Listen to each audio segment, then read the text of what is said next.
In the interest of honesty, I enjoy speaking to people. It's something I really enjoy doing. And there are very few times that I feel intimidated when I walk up after somebody, but that was amazing. That was your authenticity and your sharing was just beautiful. It's amazing. Hi, I'm Pulley. There were, Keith struggles with that, but there were 5 Johns in my kindergarten class, so I've been Pulley since I was this big, so that's just a thing. I'm grateful to be here. The fight against trafficking it's huge. It's a lot. There is a lot to be accomplished, and it seems like it's a Goliath that's hard to go up to and kill because it's so big. So why is John Pulley standing on this stage if you've been part of the problem? Because for me, I just make this statement. First of all, I love Twinkies, and it's not because they're healthy. It's not because they're good. If everyone in the world stopped buying Twinkies, would they make any more Twinkies? Nope, and I would be sad. Demand is driven by buyers, people who will purchase and buy a woman and just be able to purchase them because you think you can own them. There is a group out of Washington, D.C., and I'll share this story real quick. They just recently finished a survey of 8,000 men. And when they surveyed these 8,000 men, what they asked them about was, what is your buying habits? What do you do? And they developed different categories of men, everything from never bought or paid for sex to what they call the high-frequency buyer, which is someone that buys more than once in a month. And so they categorized these things. They drew it all out. Well, one of the things that they did in this report is they said, okay, we're trying to identify, because they're working at the federal level to get the legislation changed so that they stop going after victims and go after buyers. And so this whole report was designed to do that. So they identified 5 factors that came into play when a man decided, I'm going to accelerate my buying behavior. I'm going to buy more often. And they were saying, what drives this? So by far and away, their number one thing was they said normalization beliefs cause men to buy more. Well, those are big words, and what do they mean? What they mean by that is people get an idea or a concept that, going to see a prostitute is not that big a deal. It is a victimless crime. No one's hurt. It's a transaction. We're exchanging money. They have something. They get money. They're happy. I'm happy. No one should be arrested for that. That's a normalization belief. And so what I told this group after they sent the report to me is I said, here's my challenge with your finding is I believe that. I believe that's absolutely true, that once you reach a stage where you're doing that, you will think that you can own somebody for, even if it's just for an hour or whatever that is. But I said, here's the difference. I said, if you looked at me 20 years ago, if you asked me the survey questions 20 years ago, I would have been in the never bought category. 110%, I would have been squarely in that category because I had never done that. Porn was not an issue for me. I didn't have any craziness going on in my life. It just was the facts. And so what I said to them is I said, here's the challenge is 5 years later, I'm a high frequency buyer. What changed? And so to me, my passion and my drive is to speak to the church about something that they do not want to talk about, and that's pornography. It happens. Statistics say right now in this room that there are 47% of people in this room that have porn on the cache of their phone. That's what statistics say. If I was in a group of men and it was all men, I would say it's probably more than that. 38% of pastors, I saw a survey, 38% of pastors struggle with pornography. Where's that talked about in our churches? Well, the question is, John, how did you get there, right? Because something changed in my life. So I'll just tell you a little bit of my story. For me, I had when I went to college, I had a roommate in college that he was a nice guy. He was from Waco, Texas, and I grew up in Arkansas, by the way, a small town in Arkansas called Searcy.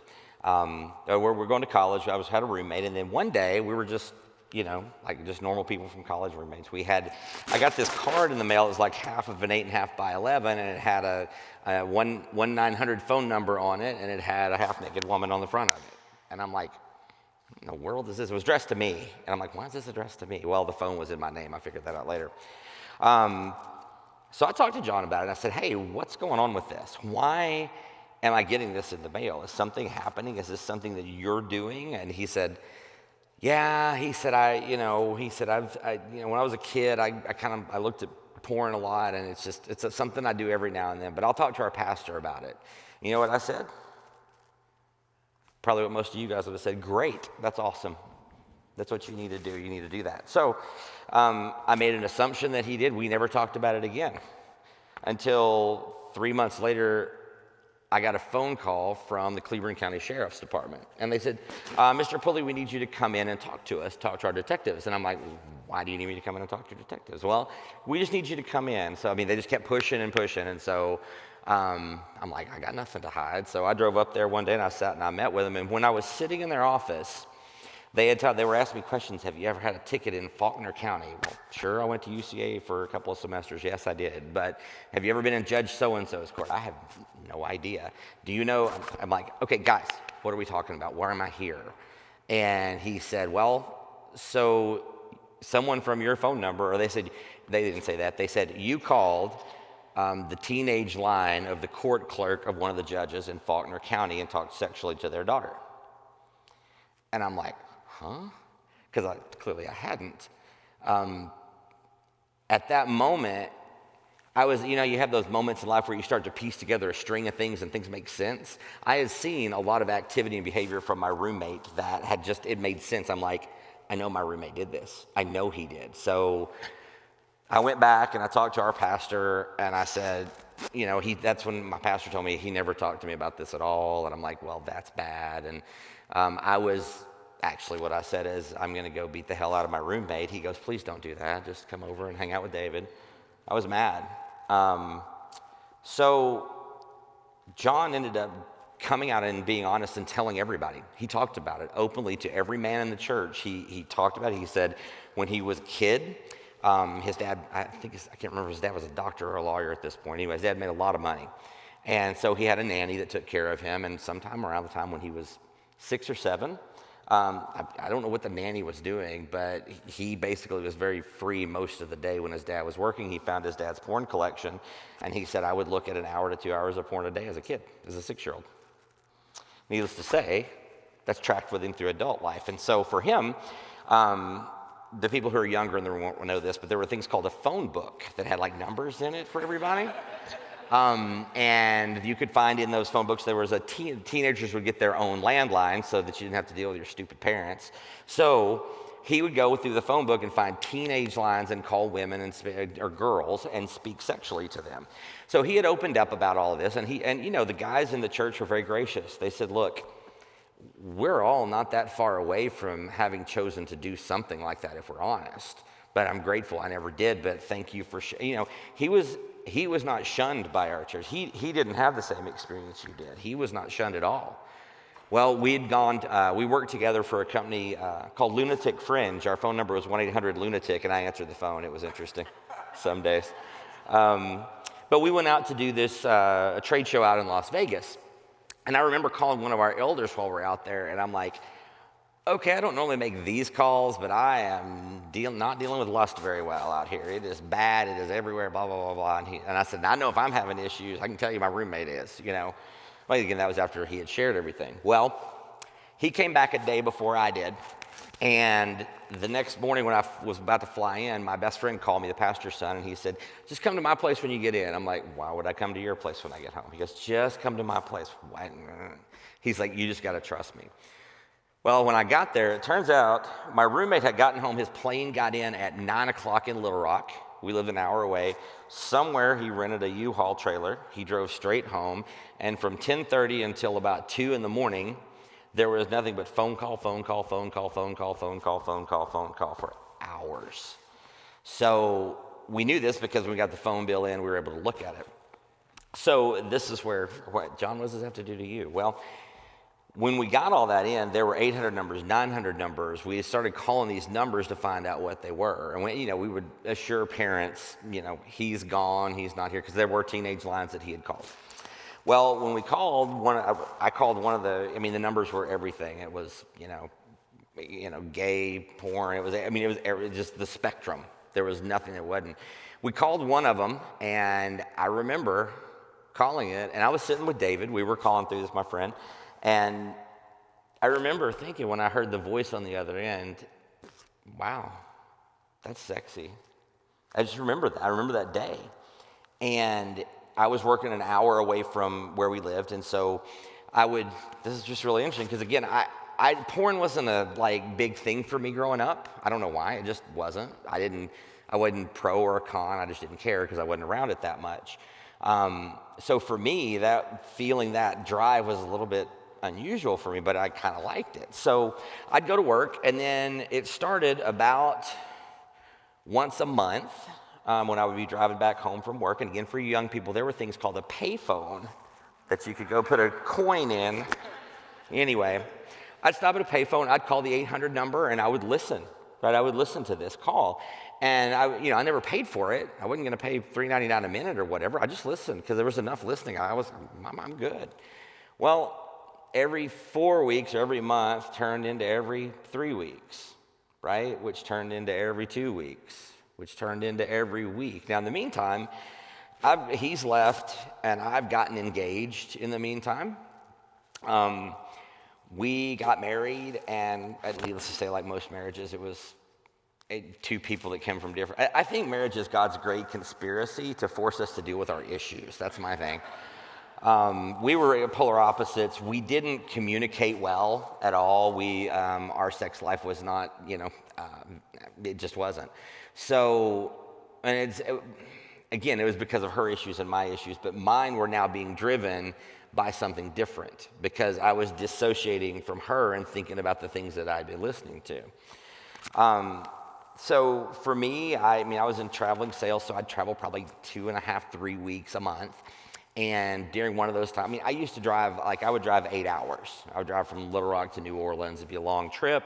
And I'd go and get a massage, just to help my back or whatever, and just get a massage. And so I used to do that. And I remember the first time I went to a massage parlor, and they were like, well, do you want the better ending than you normally get? I'm like, and again, remember what I've been listening to? Remember what I've been feeding in my head? Sure, that sounds great, right? Well, now I have found a sexual outlet for myself, and I've started feeding myself this stuff on a regular basis. For me, that turned into traveling. When I would travel, I would just go get a massage, but I didn't look for a regular massage place, right? I was looking for an illicit massage place where I could get whatever I wanted. That happened pretty much every time I would travel. I would try to do that if I could. That led to me looking at more and more pornography as well. Because again, I didn't used to look at pornography, but now all of a sudden I'm traveling and I start looking at this stuff more.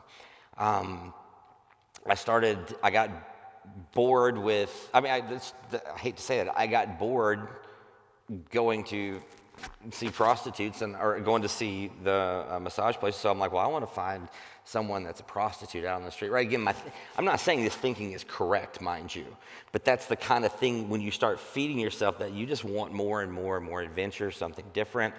So I started doing that. I started going to strip clubs. I did the whole thing, and by the end of it all, I was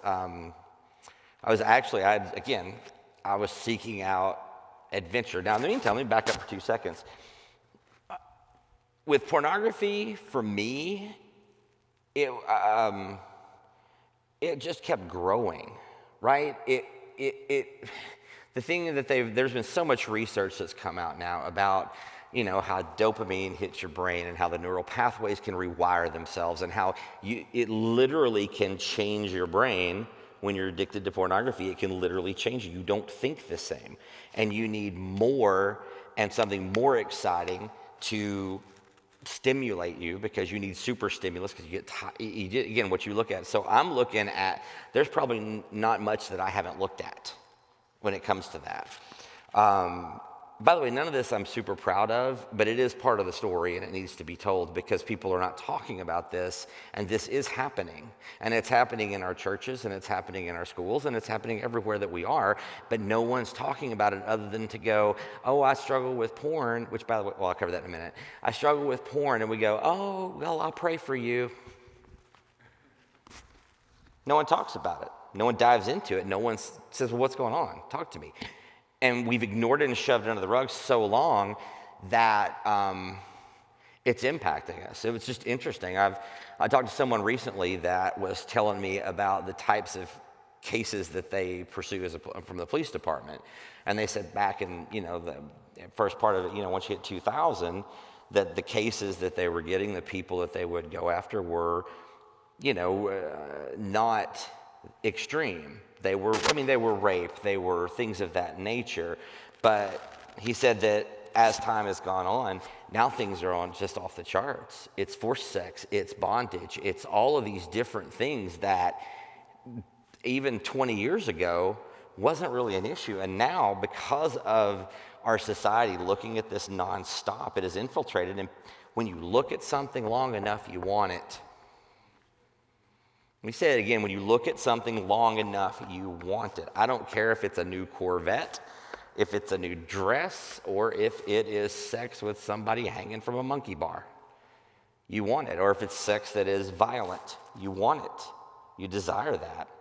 So I say all of that to say, for me, I started meeting with people online, just random people. I would search for individuals because I'd grown tired of going out and finding people. Now I wanted to have real people, right? Just real people. It's all the lies you tell yourself.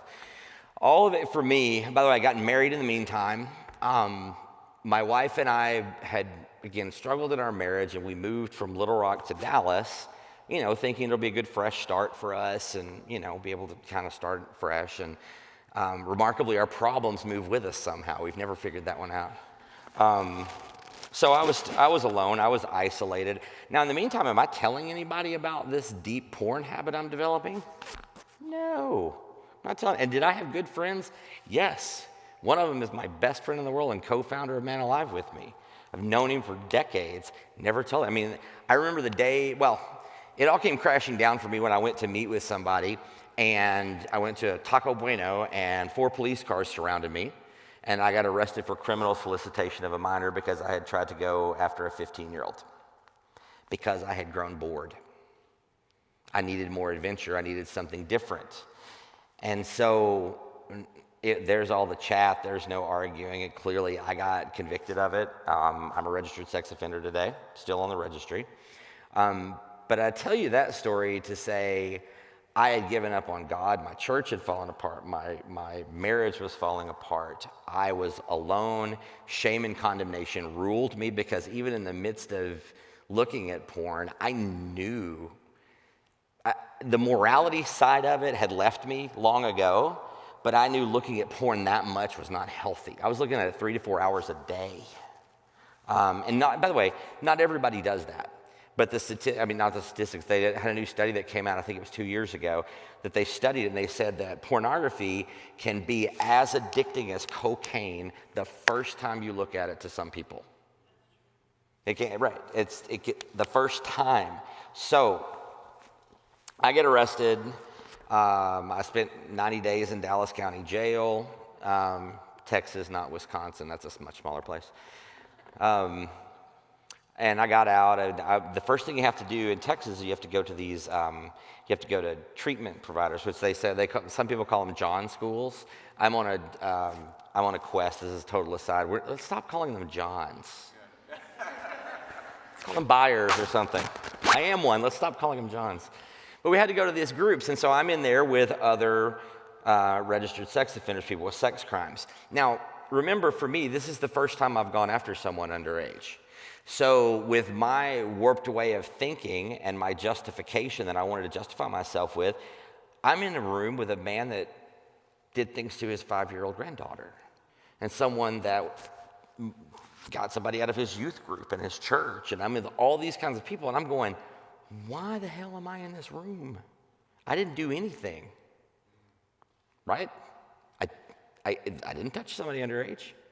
So took 2 years. Sandy sat down. Sandy Potter is like a saint to me. She was our treatment provider. She said, John, let me explain something to you. She said, there's a difference in treatment and therapy. She said, therapy is designed to make you feel better. Treatment is designed to make you very uncomfortable. So welcome to treatment. I'm like, I'm going to hate this lady. I actually still talk to her today. But she took me through all of this stuff that you do, because the challenge is you've developed this way of thinking, and the first thing you deal with is something called thinking errors.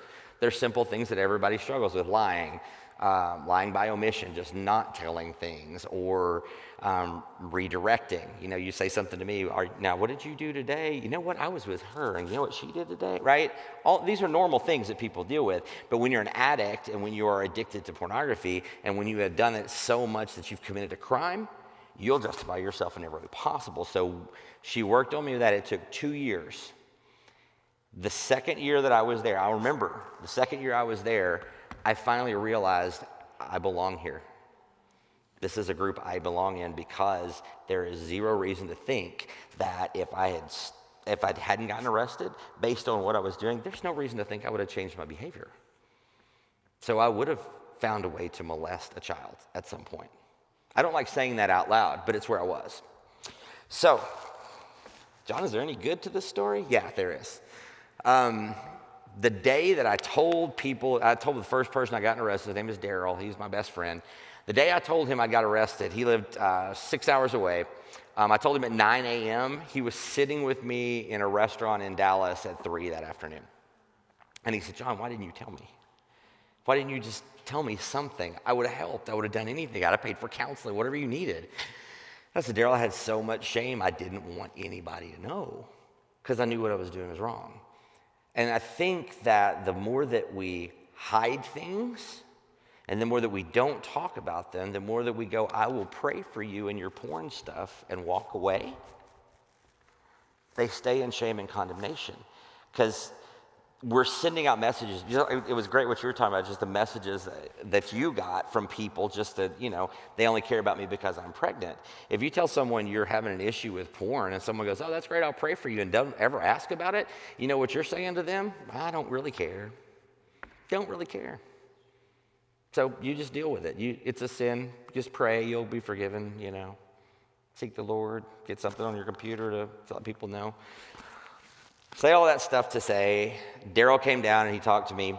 Daryl wanted to go to, have y'all ever heard of John Eldredge? He wrote a book called Wild at Heart and Desire, a number of other things. Y'all heard of him? He did boot camps out in Colorado, which is where his ministry, Ransomed Heart, is based. And so Daryl had been trying to get in, and you have to go, there's a lottery system. So Daryl has hired me, because it's hard to find a job as a felon.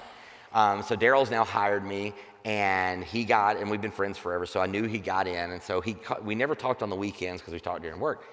He calls me on the Sunday of this weekend when he had been to Wild at Heart, and I'm like, oh. So I'm like, hey, Daryl, what's up? He goes, oh my God, Pulley, this is so awesome. I can't believe I got it. Daryl's very excited anyway. Well, you've met Daryl. He's very excited anyway. He was more excited. And he was like, I thought, this is October, he said, I thought I was going to have to wait till February to bring you back up here, but I went to the airport and I met these guys, and they're from Texas, and they're doing a boot camp in 3 weeks, and you got to go. Now, mind you, I'm not real happy with God right now. I blame God for everything that happened to me. God, I can go back into my story. Youth ministry in college, very committed to my church, loved my people. Church fell apart. I got a little bitter with God. All these things started happening. And so I told Daryl, I'm like, nah, I'm going, go to the woods with a bunch of Christian men. No, I'm out. I'm like, when is it again? He goes, it's 3 weeks. It's Thursday through Sunday. I'm like, well, Daryl, I work for you. You know I haven't sold very much, so I can't take 2 days off. Well, this is my company, so those are now company holidays. You can't work. Damn. Well, okay. Well, how much is it, Daryl? It's only $200. I'm like, see Exhibit A, haven't sold enough. I'm going to pay for it. God.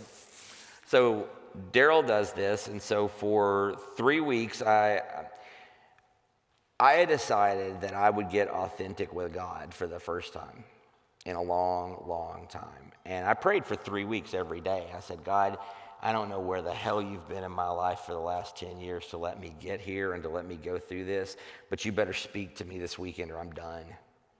Like, I don't want to hear from a preacher. I want to hear from you, or I am done. Looking back, I'm certain the creator of the universe was intimidated. However, so I go to this thing, and we go to the first session, and we sit down in these breakout groups. I mean, I'm like going, I don't want to be here. So we break out in this little group of 4. Matt Roop, God bless him, he's a saint. He was one of their team, and he said, so what do you guys expect from this weekend? I'm like, oh, I'll go first. Because I don't expect a damn thing because God hadn't talked to me in 10 years. He's like, that's great. You're in the right place. I'm like, great, God, you sent me with idiots. Here I am. I love Matt. He's awesome. So here's what happened, what transpired over the course of that weekend. One of the big things that we always talk about. Oh, I've got to give you a number. It's 10:30. Hang on, I've got to give you a number. Remember this number, 1,919,760. I'll come back to that later. Got it? It's not from rent. So we go to this thing, and eventually they're peeling back layers. They're just peeling back the layers because men, everybody does this, but men are really good at posing, at putting out an image that looks really, really good, that we can make you think this is where we are when we're totally in the other place. Or we want people to think a certain way about us, so we say things to make people believe that certain thing about us so we feel like we're cool with them because that's what they want.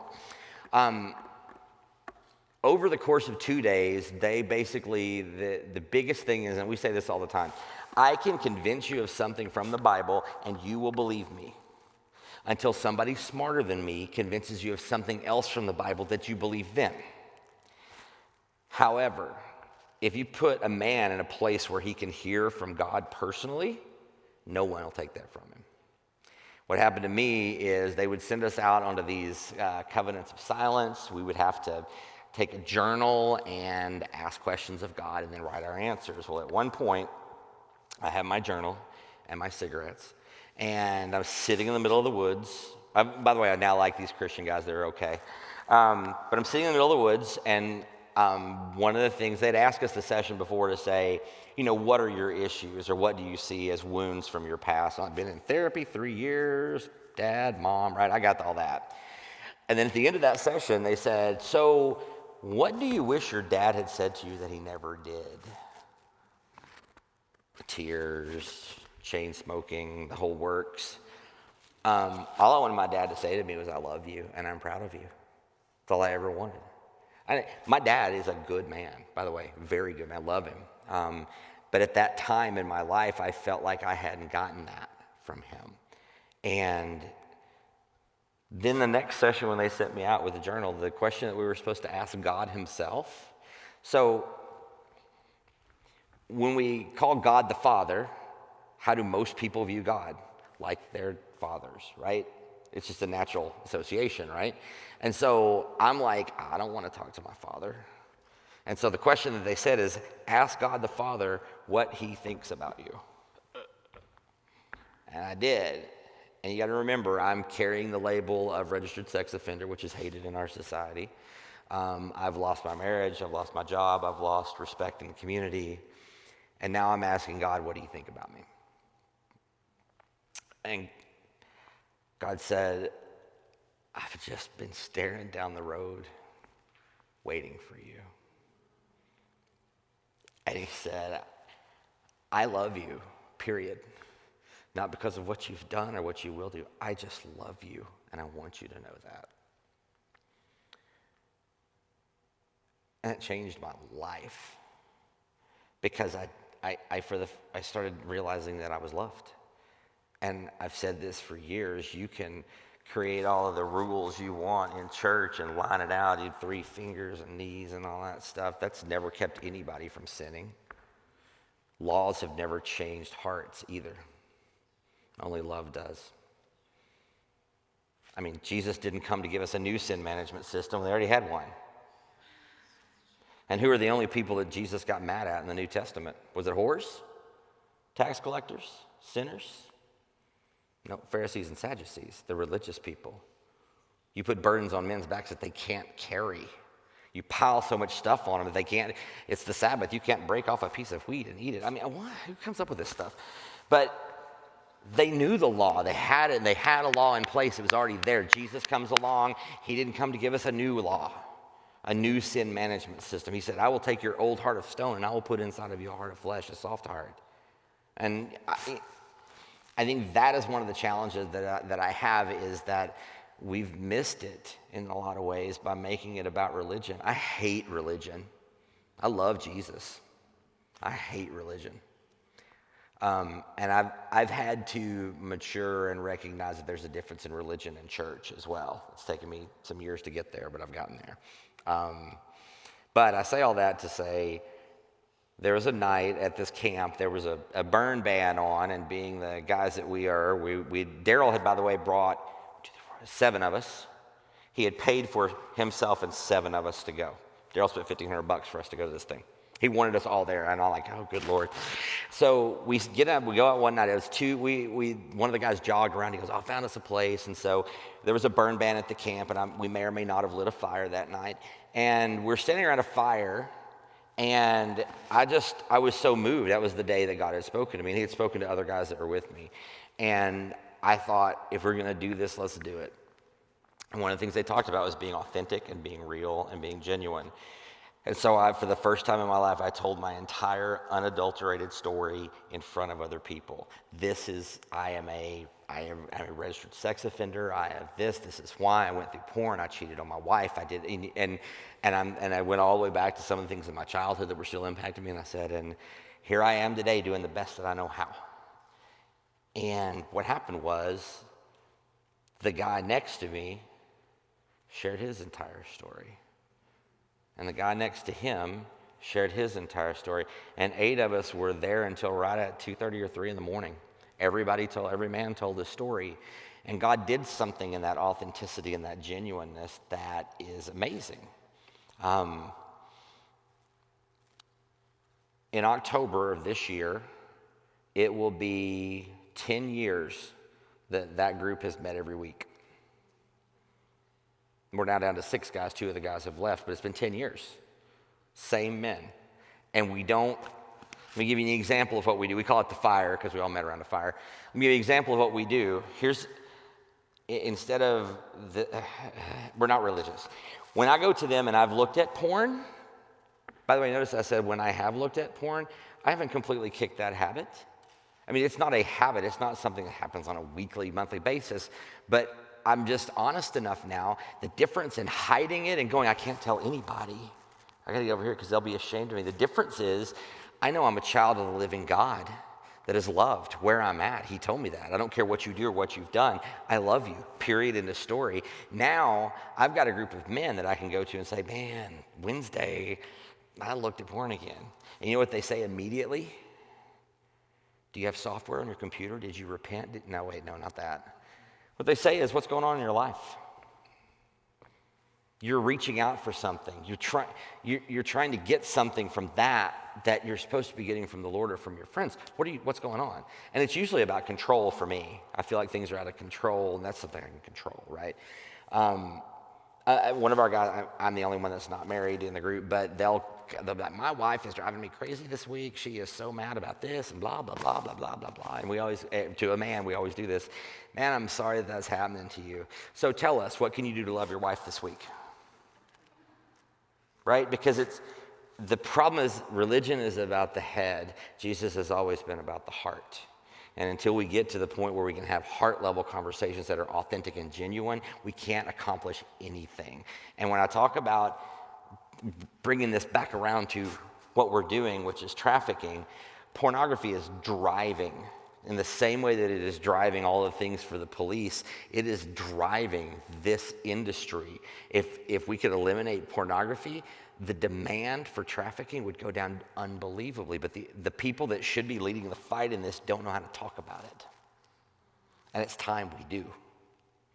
And the only way we're going to be able to do it and accomplish something that's going to be helpful is by having people that can be in authentic relationships. Because Jesus didn't. What was the most powerful part of the woman that got caught in adultery and Jesus said, you without sin, throw the first stone to kill her? What was the most powerful part to that woman? Was it the command of Jesus at the end to go and sin no more? Is that what moved her heart? Or did a man that said, hey, the law says we could stone you, and that he challenged people that wanted to kill her, gave her dignity and respect, and said, y'all kill her if without sin, chunk it. And nobody, I love what the scripture says, older people left first. And I love that. But the power wasn't in him saying, go and sin no more. The power that changed her heart was him treating her like a woman, a person, with dignity and respect. And so I think we've got to figure out how to do that. I gave you numbers. I'm going to give you one more number, and then I'll tell you why. 10:39. I'm 6 minutes early, but I'm going to cheat and do it now because I just want to talk about this now. 2,879,640. 2,879,640. If you haven't heard me speak before and think you know what it is, let me know. Anyone? You've heard me speak before. You can't answer, Keith. You don't know my name yet. Okay, close. It is who said that? It is people watching porn on one website. One. Pornhub is one of the bigger ones, but it puts out statistics every single year. Every minute of 2018, 63,992 people logged on and looked at porn on their website. Now, this is worldwide, but the bulk of it comes from the U.S. They watch over 207,000 videos in a minute. And again, this is people that are stacking, getting online. Last year, there's a category of pornography, which is amateur porn, which is people that say, hey, I might want to get into this. They're making money on it. I'm going to upload me and my girlfriend on there. Last year, there was so much amateur porn downloaded that if you started watching it when the Wright brothers did their flight at Kitty Hawk, you'd still be watching it today. Amateurs. There was over 52,000 years of porn watched on that one website last year. Can y'all comprehend that? I can't. 52,000 years. I'm 47. I got a long way to go. But that's one. And they estimate 300 million porn websites. I'm going to go, okay, let's say they're nuts. Let's take that down to 10% of it. Let's say there's 30 million porn sites. That's on 2.8 million people. The things that they're looking at are not husbands and wives who have been together for 40 years and have raised their kids, who are now successful and in college and raising their own kids and grandparenting. And they're together, and let's look at their beautiful love relationship. That ain't what it is. I know, I've looked at a lot of it. What it is it's people that are making love and sex a transactional act instead of something that is relational and intimate. There is no intimacy in pornography. There is not. And what pornography teaches you to do, if this were 15 years ago, for all you ladies in the room, you would have been yes or no to me. That's all I would have thought, yes or no. Would I have sex with her or not? Because I'd looked at so much of that, it infiltrated my brain, it was what I thought about constantly, and women were no longer, I didn't hate women. Let's be clear, I didn't hate women even when I was going to prostitutes, even when I was doing these things. And I think that's important to know. I was so self-centered and selfish, I only cared about me. I needed to get what I needed to get because I wasn't man enough to go out and get a real woman. That's the bottom line of it to me. I mean, I'm not big into shame and condemnation because I think it kills people. But so here's what happened. Last summer, I've got these guys that have really helped me. If it wasn't for my band of brothers, I wouldn't be standing here today. I would still be hiding somewhere. Because I'd built a nice, safe life for myself. I had my friends I could go out and play poker with, drink a beer together, just hang out. I had my friends. I did ManAlive Expedition, we started ManAlive Expedition, which was, they told us at this boot camp that we went to that changed my life. They said, you guys seem like pretty make it happen kind of guys. Y'all just live this out for a year or so. Don't go, we'd already started planning our boot camp we were going to do.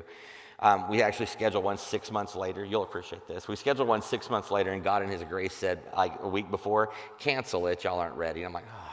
So a year later is when we did our first one. We just finished number 13. We had 120 guys at it. And they're seeing the same kinds of things because what we want is we create an environment that is genuine, authentic, and real.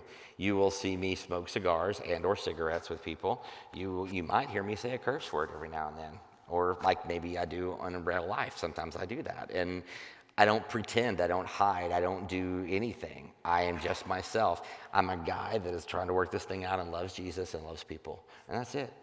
That's all I got to be. I don't have to be anything else. So I built this ManAlive is where I'm in the kingdom and I'm doing good work and I'm respected there. At home, I've got my people I can do stuff with, and I'm safe, right? I don't have to let people know I'm a sex offender. I don't have to say anything. Long story short, really long story short, by the way, we're at the 2.8 million mark now at 10:45.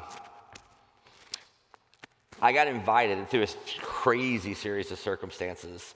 I got my new boss in Dallas, Texas, where I went to work for a construction company. I had to tell him that I was a registered sex offender, because when you do construction and you're doing roofing, you have to knock door to door, right? You're going door to door to get business, and clearly in some cities there are laws against that. Well, I had to tell him that had happened. I had to tell him that going. He goes, well, and by the way, it was on the day that he and his partner were leaving for Italy for 2 weeks, and I'd only been there like a month. And I'm like, oh, this isn't going to go well. But one of my band of brothers was a sales manager. I said, keep Scott there. So I talked to Scott. He goes, let me call my mentor pastor. Scott was from Seattle. Well, next thing I know, Scott calls. He said, just sit tight for 2 weeks. We'll figure out something. I like you. I trust you. We'll find something for you to do. Calls his mentor pastor, and he calls me on the way to the airport. He said, my mentor pastor really was like, he gave me advice on business on what to do, but then he said, what a cool story of redemption he's got. I want to talk to this guy. He should just tell somebody something. Well, turns out he is married to the national outreach coordinator for Shared Hope International, which also fights on the legal side of things to get laws changed inside of trafficking. And next thing I know, I'm on the phone with his wife telling her my story. And then next thing I know, I am invited to speak at their national conference last summer. I am equal parts terrified and excited, which means it's probably God. So I said, okay, I'll do it. So last summer, I spoke in front of 700 people. The message to my band of brothers on the Friday that I spoke was, hey, this conference is 700 people, mostly women. If I don't come back, my body's somewhere in Minnesota. They laughed too, and I said, I'm really not kidding, guys. I'd say probably they estimated about half of them had been trafficked or prostituted, so I'm getting up and telling my story to them.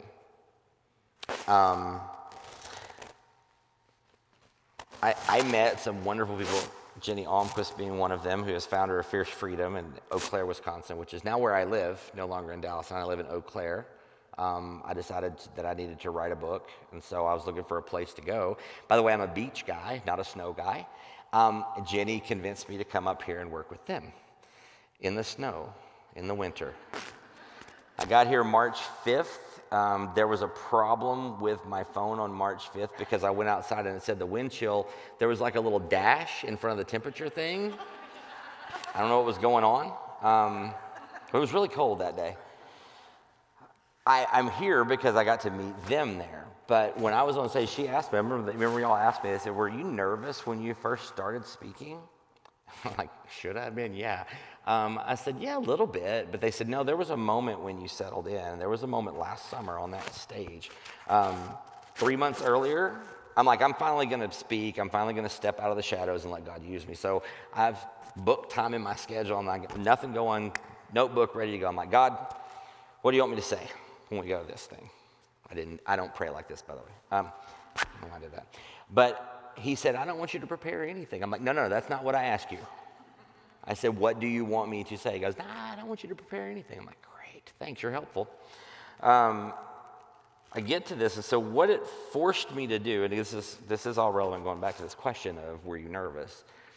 Because I wasn't trying to prepare a speech to do in front of people that would be a difficult audience, I had to be very present with where I was. I wasn't thinking about a speech. I was thinking about the people that I was meeting and talking to. One of them that I met lives out on the East Coast. She shared her story with me of how from the age of 8 to the age of 10, when she walked home from school, if the window was up on this fire escape 3 doors down from her house, she had to climb up there and be raped that day. And if the window went down, she could go home for 2 years. She was taken, and by the way, this is 3 doors down. She would literally go there and be raped until she heard her mom yell from the front porch, dinner was ready.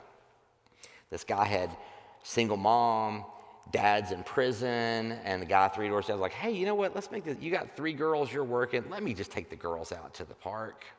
right? Let me just help you out. He controlled her because he threatened to bring her sister in. If you don't do what I said, I'm going to bring your younger sister into this. Oh, I don't want that, and I'll kill your mom.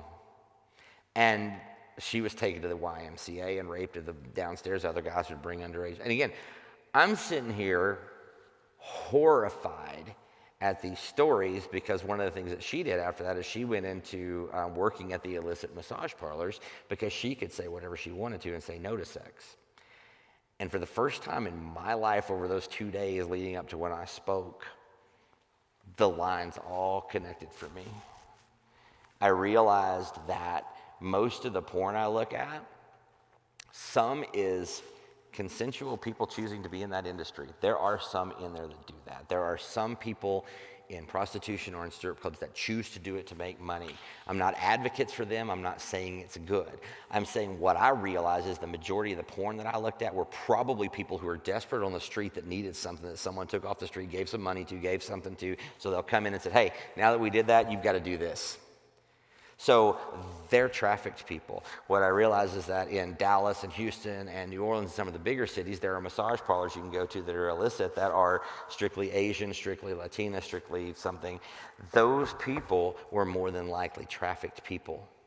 And what I realize is between the porn, the strip club, the prostitutes, the massage parlors, everything, I was horrified to realize that I was contributing to trafficking. I'd never made the connection. I'd never put it together because when I was in it for me, and it wasn't hurting anyone. That's what I said. But every time I clicked on it and watched somebody that was raped, I was making that happen to them again. They don't know it, but it's what happened. And so when I did get up there, one of the things that happened is I was nervous because how do you tell my story to people that when I stand in front of them, I embody the worst thing that ever happened to them in their lives, that I'm standing in front of them. And 5 minutes into that, for the first time in my life, it went from here to here. I recognized that I am a fully loved son of the living God. And no matter what anybody in that audience thinks of me, I'm loved and I'm okay. Look, I'm like everybody else. I want people to like me, right? But once you recognize that and you're reminded of that again, now all of a sudden, if they'd have come at me with pitchforks and strung me up in Minnesota, I'd have been all right. Because God loves me, because there is nothing that can keep us from God if he wants to save us. And the reality is, pimps, traffickers, sinners, gossipers, go through the list. We can go through all the crap we want to. There's nothing that can keep us from God if he wants us. And the truth is, male and female, he created them in the image of God. They were created. Everyone is created in the image of God. There are people that do bad things right now, bad things. I did bad things. I tried to do a very bad thing, got arrested, thank God. It was a rescue for me. But I was created in God's image even when I was doing the worst things in the world. Didn't mean change didn't need to happen, and change is hard. Healing is hard, and change is hard because it is hard to rewire your brain when you've programmed it to look that way, So I say all that to you to say, I think as the church, we've got to do more than we're doing to deal with the demand side of the issue. I wanted to tell you my story so you could see I'm not just some sick dude that sat around since I was a boy going, I'm going to make trouble. I mean, I'm not an evil person. I did some very bad things, but like Amanda said, I'm also not defined by the worst thing I've ever done. I'm defined by the God that reached down and saved me. And until we as a church can figure that out and can love people through their issues, I'll make this statement. Millennials are leaving the church left and right. Millennials are also, we learned from a conference we went to, or a group we went to that's talking about securing funding for an endowment fund. Millennials are also the ones that are giving more money than anybody else, even more than the baby boomers. They're giving more money to causes because they want something they can believe in. The fact that they're leaving church says something about our church. Why do they not see something they can believe in at our churches? And I just am challenging people to get through the BS of religion and get to the point where we realize, do you know who in this room is more worthy of God's love than me? Not one of you. I'm equal in God's eyes, as are you with me. And as are you with the smelly person rubbing their hands on your face when you're out doing somebody going gross on you. I mean, I'm with you. I would so want, yeah. We've got to get to the point where we can be honest about porn and really talk, because that's the only, men are the ones that are driving. Yes, women are addicted to porn too. Yes, that all happens. There's women sex offenders too. But men are the ones that are driving this. Men are the ones that are doing this. And until we get to a point where we can peel back the layers that we put out to say we've got it all together and talk about it, we're in trouble. So I'll share one thing with you before I leave. I did it yesterday. I just do it mainly because it's my favorite quote in the world. So, if you're a preacher of mercy, do not preach an imaginary, but the true mercy. And if mercy is true, you must therefore bear the true and not an imaginary sin, because God does not save those who are only imaginary sinners. Be a sinner and let your sins be strong, just let your sins be strong. But let your trust in Christ be stronger, and rejoice in Christ, who is the victor over sin, death, and the world. We will commit sins while we're here, for this life is not a place where justice resides. We, however, says Peter, are looking forward to a new heaven and a new earth where justice will reign. It suffices that through God's glory we have recognized the Lamb who takes away the sin of the world. No sin can separate us from him, even if we were to kill or commit adultery thousands of times each day. Do you think that such an exalted Lamb paid merely a small price with a meager sacrifice for our sins? Pray hard, for you are quite a sinner. How do I back that up? What then shall we say to these things? If God is for us, who is against us? He who did not spare his own son, but delivered him over for us all, how will he not also with him freely give us all things? Who will bring a charge against God's elect? God is the one who justifies. Who's the one that condemns? But in all these things, we overwhelmingly conquer through him who loved us. For I am convinced that neither death, nor life, nor angels, nor principalities, nor things present, nor things to come, nor powers, nor height, nor depth, or any other created thing will be able to separate us from the love of God that is in Christ Jesus. No matter where you are on the spectrum of this conversation, nothing separates us from God. So let's stop using sin to cut people out, and let's start getting real and honest and authentic with each other. Thanks.